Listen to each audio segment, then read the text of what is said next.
Sama kaya si Emmanuel. May gagawin ako sa kanya. Ipaprank natin, guys. Hindi ko na makita kung saan yun.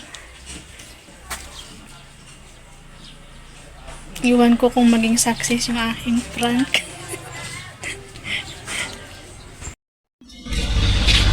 May patingin ako sa'yo, darling. Ha?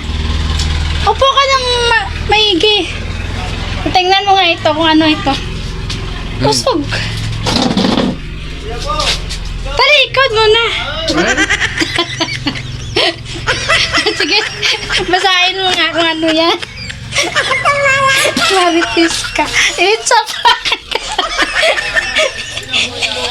Maritis ka. Hindi naging success yung ating prank, guys. Natatawa tuloy ako.